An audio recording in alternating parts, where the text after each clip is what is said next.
Have you ever felt like you're playing a game, but you don't know the rules, and somehow you always seem to be a few steps behind?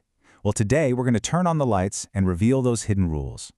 We are diving deep into what are called societal traps, these unseen barriers that can shape everything in a woman's life, from her career to her personal safety. And we're going to start with a moment where one of these traps becomes painfully obvious. It all starts with moments exactly like this one. A real, first-hand observation of something that just feels deeply wrong. This isn't just someone being rude, it's a clear example of intimidation, a violation of safety. This one, single, visceral moment. It's our jumping-off point for understanding the much bigger, much more complex system of traps we're here to talk about. That one story is like a single link in what can feel like a set of invisible chains. These are the unseen forces that can confine and direct women's lives. And the very first step to breaking any chain is learning to see it, to actually give it a name. So, what are we really talking about when we say societal traps? Well, it's not just one thing. It's better to think of it like an invisible web, woven together from social norms, structural barriers, and cultural expectations. And the key word here, the most important one, is systematically.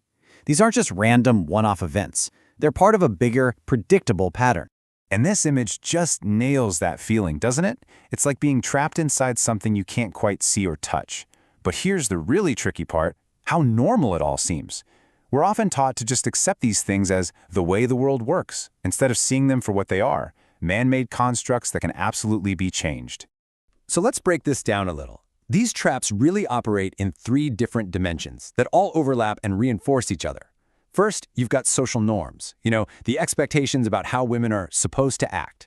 Then you have the big picture structural barriers, things like company policies or entire economic systems.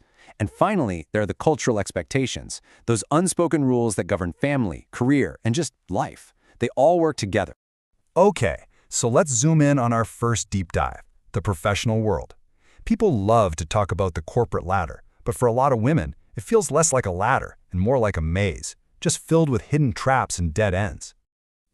We hear a lot about the glass ceiling way up at the top, but the data shows the real problem starts way, way earlier. The key idea here is what's called the broken rung. It's that failure to get the very first promotion into management. And if that first step on the ladder is broken, well, you're not getting very far, are you? And when you look at the actual numbers, wow, it is just stark. For every 100 men who get promoted to their first manager job, only 81 women make that same leap. And look at the number for Black women, it plummets to just 54. This shows it's not a problem with ambition or qualifications. It's a problem with the promotion process itself, right at the very beginning of the leadership pipeline. So why does that one broken rung matter so much? It all comes down to something called experience capital. This isn't your degree or your resume. It's the real-world skills, the professional network, the credibility you build by actually doing the work. And get this, it's responsible for roughly half of your total lifetime earnings. And that broken rung creates this massive snowball effect, because if you miss that first promotion, you get fewer chances to build that critical experience capital. You get passed over for the big important projects. You don't get access to the mentors and sponsors who can pull you up. You might get left out of those informal chats where real decisions get made. It's a disadvantage that starts small and just compounds over an entire career. All right, let's shift gears from the office to everyday life, because for many women, just getting through the day isn't a walk in the park. It can feel more like walking a tightrope, constantly balancing these hidden costs to your physical safety and your mental health. This picture is so powerful because I think so many people can relate to this feeling. Just the simple act of walking down a street alone can carry a completely different weight, a different level of threat. This is the travel trap. It's a global reality that women face a much higher risk in public spaces, and that directly limits their freedom of movement. And to manage that risk, women have to adopt this whole set of strategies.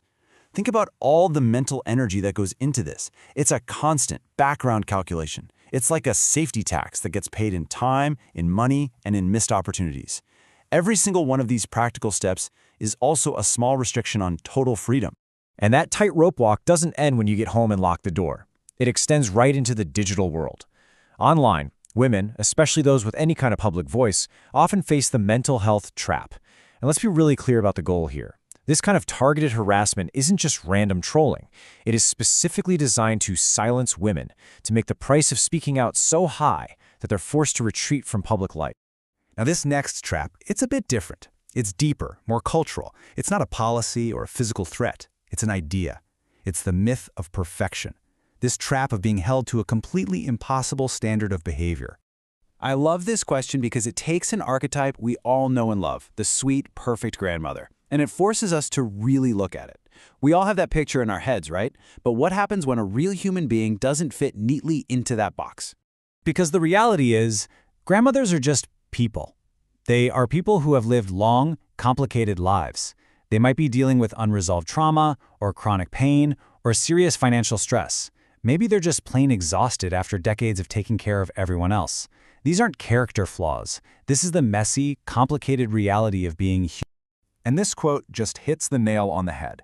When we hold women to this standard of being inherently good and pure, we're not actually complimenting them. We are denying them their full humanity. We're refusing to see them as the complex, autonomous individuals they actually are. Which, of course, brings us to this really provocative question. Is morality somehow tied to gender? This very idea that women are somehow naturally better or purer is the absolute core of the perfection trap. And this slide just lays it all out so clearly. On one side, you have this idealized stereotype. And sure, it sounds nice, but it's infantilizing. It sets up impossible expectations. On the other side, you have the simple reality. Women, just like all human beings, have full moral agency. True equality means recognizing that everyone is capable of profound good and profound harm. Okay, so we've spent a lot of time mapping out these different traps, and I know it can feel a little heavy, but this explainer is not about despair, it's about empowerment. So the big question is, how do we start to break free? This final section is all about turning that awareness into real, concrete action. And here we have 5 clear, actionable strategies. It all starts with awareness. Just doing what we're doing right now is the first step. Then it moves into practical things, like safety planning and actively navigating your career. But it also scales up to the big picture, challenging harmful norms through collective action. And crucially, it includes self-care, because prioritizing your own well-being isn't selfish, it's a form of resistance. You can't dismantle these systems if you're totally burned out. So where does that leave us? With this powerful idea. Remember that all these traps we've talked about, as strong as they seem, are not permanent forces of nature. They are social constructs. They were built by people, which means they can be dismantled by people. The path forward is realizing that every single time someone names a trap, it loses a little bit of its power. Every time a community challenges a norm, things begin to shift.